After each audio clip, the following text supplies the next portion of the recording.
जय श्री माता जी। आज एक और नया एक्सपीरियंस शेयर करने के लिए मन हुआ आया कि आप लोगों से एक नया एक्सपीरियंस शेयर किया जाए। श्री माता जी इतनी दयालु हैं और हमें लगता है कि जीवन में बहुत सारे पल ऐसे आते हैं और हम विचलित हो जाते हैं और हम सोचते हैं कि नहीं, ये तो हमें करना ही पड़ेगा, हो ही नहीं सकता। पर माँ इतनी आसानी से वो काम करवा लेती हैं कि जितना माथा फोड़ी कर लो, जितना उसकी चीज़ के पीछे भाग लो, पर वो होता नहीं है जब तक हम समर्पित नहीं करते श्री माता जी को कि माँ हमने आपके चरणों में छोड़ा, अब हम नहीं जानते, आप ही करिए। तो इस तरह का ये एक्सपीरियंस मेरे जीवन में हुआ और मैं आप लोगों से शेयर करना चाहती हूँ। तो ये बात 2-3 साल पुरानी है जिसमें मेरे हस्बैंड की पोस्टिंग एक अदर ज़िले में हो गई। तो हम दोनों ही गवर्नमेंट में हैं और गवर्नमेंट में एक जगह पोस्टिंग मिलना बड़ा ही कठिन होता है। तो जब मेरे हस्बैंड की पोस्टिंग दूर हो गई और मेरा बच्चा बहुत छोटा 2-3 साल का था, तो मैंने सोचा मैं अकेले कैसे करूँगी। मैं बहुत लोगों से मिली, सहयोगियों से मिली, नॉन सहयोगियों से मिली। सब ने कहा अरे इस ज़िले में, ये तो बैकवर्ड ज़िला है इस प्रदेश का, और यहाँ पे तो पोस्टिंग देना मतलब बहुत ही मुश्किल है। उनके 3-3 साल के बच्चे आज 23 साल के, 20 साल के हो गए, पर उनकी पोस्टिंग नहीं हुई। ये सुन के मुझे थोड़ा लगा कि अब मैं अकेले कैसे मैनेज करूँगी। श्री माता जी कुछ तो हेल्प करो मेरी। तब किसी ने बोला कि आप मंत्री जी से जाके मिलिए। तो मैंने सोचा मंत्री के पास जाना आसान नहीं है, मंत्री के पास जाना, अपॉइंटमेंट लेना करना बहुत कठिन बात है। फिर भी रास्ता नहीं मिला, मुझे मुश्किलें सामने आने लगीं। धीरे धीरे 1-2 महीने निकल गए। एक वक्त ऐसा आया कि जब बहुत ज़्यादा कठिनाई का फेज़ आया कि नहीं मैनेज हो पा रहा है, जॉब पे भी जाना है, बच्चे को लेके जाना है, फिर लेके आना है, फिर घर संभालना है, करना है। बहुत ज़्यादा जब कठिनाइयाँ आने लगीं तब मन में आया कि एक बार जाके मिल ही आते हैं, देखते हैं क्या होता है। किसी ने बताया डॉक्टर जो मंत्री है वो मिलता है और वो 50-60-70 हज़ार रुपये आप उसको दे दो, आपकी पोस्टिंग हो जाएगी। तो भ्रष्टाचार में शुरू से ही दूर से ही ऐसा लगता है कि भ्रष्टाचार में लिप्त नहीं होना, हम सहयोगी, हमें भ्रष्टाचार करना ही नहीं है। पर ईमानदारी के साथ वो चीज़ आगे परस्यू करना बड़ा ही कठिन होता है, बहुत कठिन होता है कि ईमानदारी के साथ चलना, और वही मुश्किलें सामने आती हैं। तो मंत्री के घर के चक्कर लगाने के लिए मंत्री के घर का पता निकाला कि ये मंत्री कहाँ रहता है। तो फिर हम जयपुर गए। जयपुर में बड़ी मुश्किलात से हम कैसे तैसे बस से पहुँचे और उसके बाद हमने ऑटो किया और किसी से पता किया कि मंत्री कहाँ रहता है। तो जेब में वही 50-60-70 हज़ार रुपये लेके हम बस पहुँच गए कि बस काम करवा के ही आना है, अब और हो नहीं रहा। हालांकि भ्रष्टाचार में हाथ नहीं देना चाहते, पर मजबूरी ऐसी है कि क्या करें, क्या कैसे करें। तो मन बना के चले गए कि ट्रांसफ़र करवाना है तो देने ही पड़ते हैं, सब लोग देते हैं, तो ऐसे ही काम होगा। तो हम लोग पहुंच गए। अब मंत्री के घर पहुंच गए। हम मंत्री के गेट पे जाके हमने, वहाँ चौकीदार खड़ा था और चौकीदार से पूछा कि हमें मंत्री जी से मिलना है। तो चौकीदार ने बोला मंत्री जी घर पे नहीं है। तो हमने कहा अभी कब आएंगे? तो उसने कहा कुछ कह नहीं सकते कब आएंगे। तो हम मायूस हो गए। हमने ऑटो वाले को बोला कि अब कहाँ चलें? तो उसने बोला कि मंत्री जी का जो सचिवालय में जो ऑफिस है वहाँ चले जाइए। हम सचिवालय गए। सचिवालय में मंत्री जी नहीं मिले। फिर ऑटो पकड़ा, फिर ऑटो को घुमाते रहे। वो ऑटो वाला भी एकदम ऐसे हो गया कि इनको जाना कहाँ है। फिर वापस हम मंत्री जी के बंगले पे आए। फिर मंत्री जी के जो चौकीदार था उसने बोला एक काम करिए, अगर आपको ट्रांसफ़र कराना है तो आप जो भी इन पैसा लाए हैं वो आप उनके बेटे के पेट्रोल पंप पे दे दीजिए। मैंने कहा ये तो कहानी नहीं पता चली कि पेट्रोल पंप पे देना होता है।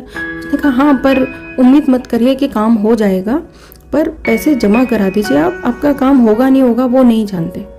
मैंने कहा यार ये तो पैसा भी फंस जाएगा और काम भी नहीं होगा। समझ नहीं आ रहा था कि किया क्या जाए। ऑटो में ही हम दोनों हाथ खोल के बैठे, मेरे हस्बैंड और मैं, कि माँ हमें रास्ता बताओ, हम परेशान हो रहे हैं, यहाँ से वहाँ, वहाँ से वहाँ, कभी सचिवालय, कभी उनके बंगले पे, कभी उनके ऑफिस में, कभी कार्यालय में। अभी जगह जगह भटक के जब तंग आ गए तब हमने हाथ खोले कि माँ प्लीज़ हमें रास्ता बताओ, हमें कुछ समझ में नहीं आ रहा, हम क्या करें। तभी ख्याल आया कि एक पुराने बुज़ुर्ग सहयोगी हैं सिंगल जी को फ़ोन मिलाया जाए। वो वहीं पे रहते हैं जयपुर में। वो हमें रास्ता क्या पता कुछ बताएं। और होता है जब हम बच्चे होते हैं ना, हमें समझ नहीं आता कि हमें क्या करना है, हमें बड़े बुज़ुर्गों से मदद लेनी ही पड़ती है। और बहुत सारे इतने अच्छे बुज़ुर्ग सहयोगी हैं जो हमें टाइम टाइम पे रास्ता दिखाते हैं। हम बच्चे ही हैं, हमें कभी भी नहीं समझना चाहिए कि हम बड़े हो गए हैं। फिर क्या हुआ कि उन जो सहयोगी थे उनको हमने फ़ोन मिलाया कि ऐसे ऐसे है कि हम ट्रांसफ़र के लिए आए थे, अब मंत्री जी के घर आए हैं तो वो है नहीं और पैसे जमा कराने की बात कह रहे हैं ये। तो उन्होंने छूटते ही एक बात बोली कि अगर आप सहयोगी हैं तो मंत्रियों के चक्कर लगाने ही नहीं पड़ते, और जो सहयोगी मंत्री के चक्कर लगाता है उसका काम कभी होता ही नहीं है। उन्होंने कहा है ये क्या बात कह दी इन्होंने, हमारा काम नहीं होगा।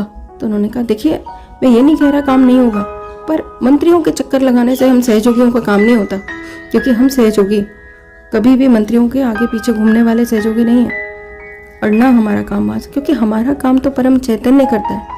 ये बात सुनते ही हमारे है ना जैसे तो ब्रेन में बत्तियां जल गई। कहा है हम क्या कर रहे थे, हम मंत्रियों के चक्कर लगा रहे थे, ये भूले बैठे थे कि सब काम जब परम चैतन्य करने में सक्षम है और हम मंत्रियों के सहारा लें। और यही सोचते हुए हम वहाँ से निकल गए, और निकल के हमने सोचा अब हम मिशन डायरेक्टर जो भी हमारे जो मेन सेक्रेटरी बॉस जो बैठता है उसी के पास चले जाते हैं। मंत्री को छोड़ो, हम उसके पास जाते हैं और उसको बोलते हैं कि हमारी ये मजबूरी है, आप हमारा ट्रांसफ़र कर दीजिए, जो होगा देखी जाएगी। हम उसके ऑफिस में पहुंच गए। उसके ऑफिस के बाहर के कमरे में सेक्रेटरी बैठा था। तो सेक्रेटरी से हमने बोला कि हमें मिशन डायरेक्टर जो भी हैं उनसे मिलना है, तो निदेशक जो हैं उनसे मिलना है डायरेक्टर साहब से। तो उन्होंने बोला डायरेक्टर साहब तो मीटिंग में गए हैं और वो अवेलेबल नहीं है, आपको क्या काम है। तो हमने कहा हमें अपने ट्रांसफ़र से संबंधित उनसे बात करनी थी। तो उन्होंने बोला तो एक काम करो, मैं ये तो नहीं कहता कि आपका हो जाएगा, पर आप मुझे लिखित में एक एप्लीकेशन दे दो और भूल जाओ, आपका होना होगा हो जाएगा। तुमने कहा हमें इसके लिए कुछ देना पड़ेगा। उन्होंने कहा ना कुछ भी नहीं देना पड़ेगा, बस आप मुझे एक अर्जी लिख के दे दीजिए और आपका काम हो जाएगा। ये सोच के कि ऐसे कैसे हो जाएगा, एक अर्जी से काम हो जाएगा। और तभी हाथों से ठंडी ठंडी वाइब्रेशन बहने लगी और समझ में नहीं आ रहा था कि ये रास्ता जा कहाँ रहा है, हो भी रहा है काम कि नहीं हो रहा है। पर वो सहयोगी ने जो कॉन्फिडेंस डाला था कि हम सहयोगियों के मंत्री से काम नहीं होता, तो ये तो फॉर श्योर था कि मंत्री के यहाँ से काम तो नहीं होगा। अर्जी दी लिखित में उनको और हम चुपचाप अपने घर वापस लौट आए और भूल गए इस बात को। वापस 1-1.5-2 महीना बीत गया और अचानक एक दिन उनका फ़ोन आया कि आपकी पोस्टिंग हो गई है, आप अपने नई जगह पे ज्वाइन कर लीजिए। उनका क्या, मुझे कानों पे विश्वास नहीं हुआ और मैं माँ को देख के गदगद होती जा रही थी कि श्री माता जी कैन बिलीव इट, लोगों को 20 साल लग गए जिस पोस्टिंग में, 2 महीने 1.5 महीने में मेरी पोस्टिंग का लेटर आ गया। और इतनी खुशी कि मैं बता नहीं सकती आप लोगों को शब्दों में कि माँ इतनी दयालु है, इतनी अनुकंपा है और परम चैतन्य कितनी जल्दी किसी भी कार्य को करने में सक्षम है, हम बिलीव ही नहीं करते। हम परम चैतन्य पे वो छोड़ते ही नहीं है कि परम चैतन्य प्लीज़ आप देखिए। तभी मुझे माँ का एक किस्सा याद आया कि एक कोई अध्यापक थे और वो जब स्कूल से आने के बाद पास के गांव में सहयोग का कार्य करने जा रहे थे और तभी बादल घिराए, तूफानी बादल, और उन्हें नाव से पार करके जाना था। तो उन्होंने घर आए, उन्होंने मुँह हाथ धोया, खाना खाया और तब वो सहयोग के कार्य के लिए अपने पैम्पलेट्स और पर्चियाँ ले लेके जब जाने लगे तो काले बादल घिराए। उन्होंने बोला वहीं रुक जाओ। और वो जब कार्य करके सहयोग प्रचार प्रसार करके जब लौट के घर आए और वो दरवाज़ा बंद करके बाहर आसमान की तरफ उन्होंने देखा और बोला हाँ ठीक है अब आप बरस जाओ। और उसके बाद झमाझम बारिश हुई। और ये एग्जाम्पल श्री माता जी ने देख के हमें कई बार बताया भी है कि परम चैतन्य सब वॉच करता है, सब देखता है, बस हमें उस पर छोड़ना आना। तो आज का एक्सपीरियंस आपको कैसा लगा मुझे ज़रूर बताइएगा कमेंट के द्वारा। और सुन के बहुत अच्छा लगता है कि माँ हमें पग पग पे हेल्प करती हैं और हम उसके लिए माँ को थैंक्स कितना दे पाते हैं, कुछ नहीं दे पाते।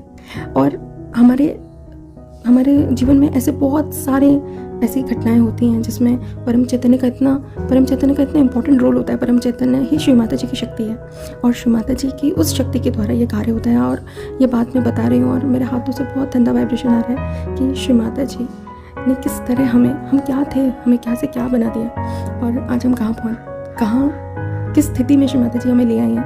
और नहीं तो हमारा क्या सहारा था, कोई सहारा नहीं था। तो बस ठीक है, जय श्री माता जी।